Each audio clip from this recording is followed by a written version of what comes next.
Maybe it's just the Gotham City in me. We just have a bad history with freaks dressed like clowns. Here's a look at the brand new McFarlane toys. DC Multiverse, Batman v Superman, Dawn of Justice, Batman.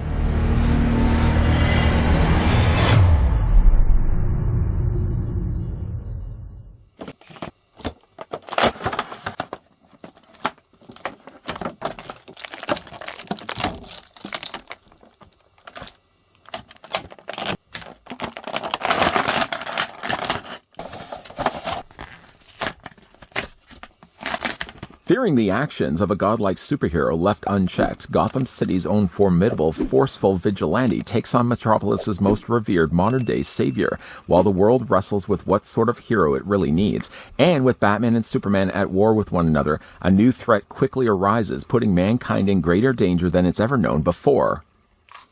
While Wayne is worrying about that 1%, we're going to grab the tape measure and see how tall exactly the Batman v Superman Dawn of Justice Batman stands.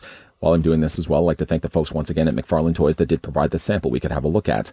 Ben Affleck's Batman is exactly 7 inches. You can see it for yourself. Or the figure is 18 centimeters tall. Bring in another Affleck. Here's what Batman looks like with the tactical suit Batman that was part of the Snyder Cut Justice League wave.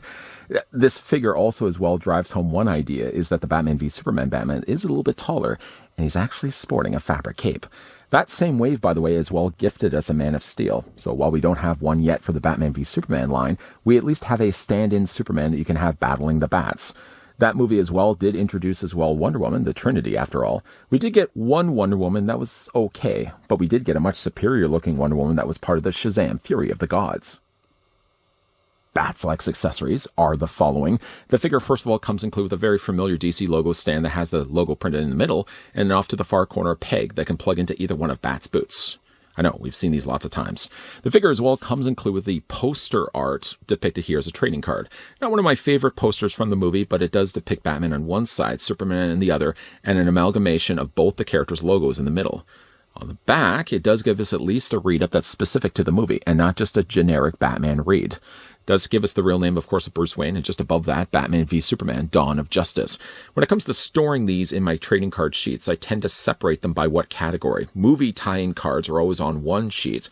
Comic tie-in character cards are always on the other. Does anybody care about that? Nobody cares about that. Okay, moving forward. The figure as well comes included with quite a lot of accessories. Kind of a little disappointed, though, that none of the accessories are matching the colors to the movie. For example, he does come with these quite thick-looking batarangs. Look at the size of these things. They look like frisbees, which I guess would be a batarang, so that's not really ruling that out. But they're quite thick accessories. They're sadly not molded, though, in silver plastic. Instead, they just went the route of molding these in black plastic. And fitting them in the figure's hands aren't the easiest things to do. Even though he has quite large gripping hands, when you take something as thick as this batarang, it's very difficult to fit it actually in his hand, and it looks natural. While he's storing at least one. There's no other place, by the way, you can store the extra accessories. You're just going to have to put these in a baggie somewhere. The figure also comes included with his grapple line gun. Still, again, unfortunate that the figure doesn't have any accessories that are actually painted.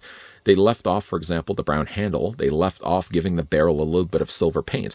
And they also left off giving it the hook. There's nothing on the end to actually fire off.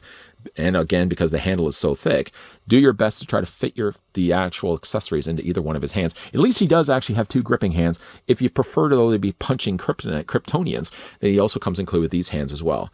It's just a case of pulling off the existing hands from the forearms and swapping it out those accordingly. Let's go ahead and remove these right now. I did already mention at the beginning when we were comparing off the Ben Affleck figures that this one actually is now sporting a fabric cape. It's really ironic because all this entire week of figure reviews that we're going to be looking at, Cassandra Cain's Batgirl, we also are going to be looking at the first appearance of Batman from Detective Comics number 27. I'm sure you guys have already seen the reviews. If you have, thank you for that. All of those figures, coincidentally enough, have all had fabric capes. I'm not sure what trend is this now starting to set. Is this moving forward a hint at what they're going to be planning to do with future figures? I mean, still, I kind of like the idea that all the figures up to this point have had plastic capes. You kind of would like to think that they're going to match everything accordingly and that all the characters moving forward are going to also have plastic capes. But there's something to be said about a fabric cape. Oh, look at this thing.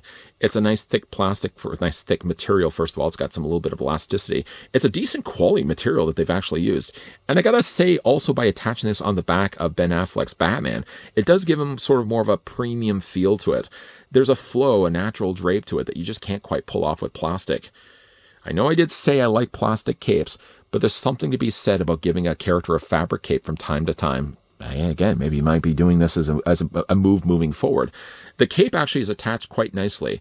It's secure, first of all, in place underneath his cowl. If you look at it also, it seems to be attached right here too, so there's no likelihood you can actually take the cape and remove it. I couldn't help but also notice that there's a hole on the back of Affleck's body. I don't know if that hole is supposed to serve a purpose later moving forward, or if perhaps they've already used this body for something else and I just can't think of it. But it does maybe seem to be the case they're probably going to be using his body for something else moving forward. Maybe we might get ourselves a Justice League Batman. Time will only tell. The suit itself looks good. The head sculpt actually looks really good as well. Ben Affleck certainly does, I think, capture, likeness-wise, I think it does look like him. From all the sides, it does look a little bit like, I mean, looking at him straight forward, I think it still lands the likeness there, but I think it looks maybe a little bit more like the actor when you see it from the side. The paint is handled pretty good. He doesn't have like as much of the stubble there on his face, but the face for what it is nicely painted. You got the lips there done. And again, like the smaller eyes captured nicely. There doesn't seem to be at all any paint problems at all with the Ben Affleck's head sculpt. The torso is, again, you've got the Batman v Superman body. So the suit itself is basically more the gray kind of traditional comic colors. I love the large bat logo. I know some people weren't really a big fan of it. I think it worked really well for this particular design of him. He has all the little scratchings there that you would pick up in battle. He's also got little patches there on the sides of his shoulders that you would have in the movie. Unfortunately, though, like in the movie, the suit looked great until I found the moment the actor put it on. When the moment he did put it on, it kind of made him look a little fat.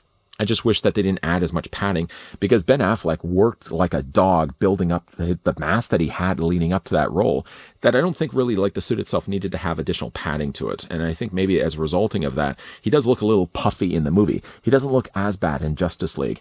The colors, though, look really good. I think they're fairly movie accurate. Unfortunately, though, the one thing that isn't quite movie accurate is the gauntlet blades here. I think these would actually be gold, and also I think there should be some gold there on his knuckles. Unfortunately, both get left off. The gold is at least nicely painted here on the utility belt, sporting larger pockets there on the sides. He doesn't actually have any large pockets on the back of the figure's body because, of course, realistically, he'd have to sit inside of a Batmobile. It just doesn't make any sense that he's just tucking things in the back like Adam West's Batman. The sculpting of his body overall is pretty good. As I say that as quickly as we're looking at his behind. But again, like the body and the suit itself looks really good. And I just love the idea that they're actually giving him a fabric cape. Down below here, the boots, again, look just as good as they did in the movie. There's these nice little nuances when you're actually looking at the suit. There's some nice texturing, but you've also got these little kind of cuts and scratches in the suit itself. Look really, really nicely done here. Now, for the figure's articulation, going back to his head sculpt here, it's going to be on a ball joint, so it does allow the head rotation all the way around. For as far as he can reach, the head can go up this high. You can also look down this low. And in between that, you can also move it back and forth as well.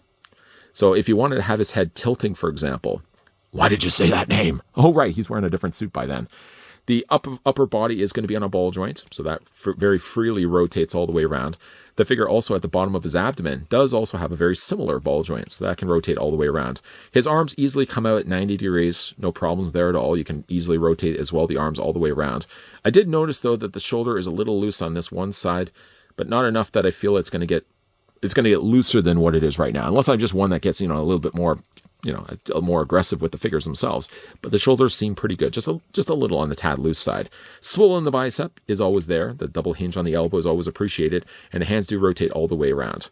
When we get to the lower legs here, Ben Affleck's Batman, of course, does have the hinging that gives him about a splits this far. You can see inside the cavity there, he's got a ratcheted joint, and it works really, really well. Now, I did have a problem with an earlier Batman we looked at, which was the Night's End Batman. The problem with him was he used softer plastic here for the lower trunks. This version of Batman still has it, but with the trunks they've designed here, I mean, first of all, they're pretty seamless, where if you're looking at his body, I'm just going to bring his arms up here, for example, it gives us one kind of smooth transitioning where it doesn't look like he's actually wearing figure diapers. Yet, though, as close in quarters as they actually are, I don't have as much of the problem that I had with the Night's End Batman, where, like, moving his legs, for example, would usually result in the thigh parts sticking out, and then I'd have to kind of tuck it underneath the trunks. Doesn't seem to be the case at all with this Batman. Again, the legs move forward, the legs move back, they move out easily. There's a slight swivel at the top of the thigh, double hinge on the knee. The boot itself is actually just one continuation sculpt from the rest of his calf, so you're not going to be able to independently move that. But what you can at least move is the ankles. Those move back and forth this way. There's an ankle rocker, and then again, there's that toe articulation. I don't know, because again, I can't see the future. If I saw the future, I'd probably be playing the lottery a lot more. But I don't know if this is going to be something that we're going to see as a tease for maybe a future Batman v Superman wave, because the obvious Build-A-Figure would always be just Doomsday. Why not just throw Doomsday out there as like a Build-A-Figure? If we don't have a Build-A-Figure, or we don't have a Batman v Superman wave, at least we have a serviceable stand-in Superman that you can display along with the Batman figure here. Now this one again was the one from Justice League Snyder Cut. We got 2 releases of this Superman. One the regular classic suit you're looking at right now, and one the regenerative black suit. But when it comes to displaying the figures on the shelf, I'm obviously going to pick these 2 right here. But I mean, again, like if this is an opening door to maybe a future wave where we might get ourselves an armored Batman, another variation of Wonder Woman, and a brand new Superman, sign me up. Even though the Snyder Cut really is dead in the movieverse, does not mean it has to be dead when it comes to a brand new figure line. And if anyone knows anything about resurrecting a figure line in a Batman property, I mean, look to Batman and Robin. The fact that we actually did get ourselves a Batman and Robin wave, I mean, we can only leave it in the good hands of Todd and his team to maybe give us, I don't know, a Batman v Superman wave moving forward. If that's the case, sign me up. Just because a movie universe is dead doesn't mean that the characters that live inside of that can't live on in plastic form. McFarlane continues to bring new life to these characters by introducing them in plastic figures. And of course, now we finally get ourselves a Ben Affleck from Batman v Superman, and the figure looks fantastic. I don't know how much of that has to do with the fact that the figure actually has a fabric cape. I keep looking at this thinking, how would it have looked with a plastic cape? I got to admit, the fabric cape makes it look that much better. Gives them, again, as I already mentioned, a premium feel to him. Something that unfortunately is lacking a little bit when it comes to his accessories. The accessories are okay, but they're way too thick, and they're not quite movie accurate. The batarangs, for example, I think should be a little bit more silver, and of course the grapple gun should have the wooden handle as well as the silver barrel to it. I'm sure it's something I could easily just go in and paint up, touch up with a little bit of paint myself, but what's most important, of course, is how good the head sculpt looks and how good the rest of the body is executed. And in both the cases, I think they've done a nice job here. Whether this, again, will be an opening door to maybe a Batman v Superman wave, again, time will only tell. But the obvious one is if they do a wave down the road, a Build-A-Figure Doomsday. Whatever your feelings may be about Batman v Superman's Doomsday, it wasn't really ever the real Doomsday, by the way, if you watch the movie. I would love to see a Build-A-Figure Doomsday. Maybe get another version of Wonder Woman, maybe get another release of Superman. This could, again, just be the opening doors not only of a Batman v Superman wave, but potentially moving forward that DC Multiverse figures have fabric capes. What do you guys think of that idea? Both of those ideas, by the way. Would you be open to the idea of a Batman v Superman wave? And how would you feel with Todd and his team kind of changing the focus in the direction of DC Multiverse, if this is the case, going away from the idea of plastic capes, moving instead to fabric? What do you guys think? Let me know.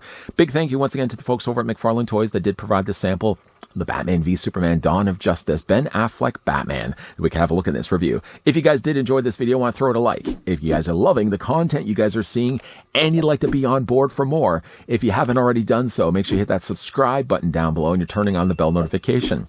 And if you don't feel like you have a little bit more time on your hands, you got the rest of the afternoon to kill, popping up at the very end of this video, shamelessly plugging, of course, a playlist, so sorry for that. But at the very end of this video will be 2 playlists, one for McFarlane Toys of other things I've covered for the company, but one specifically for DC Multiverse if you want to check out things I've reviewed in the past. As always, guys, thanks for watching. See you guys next time.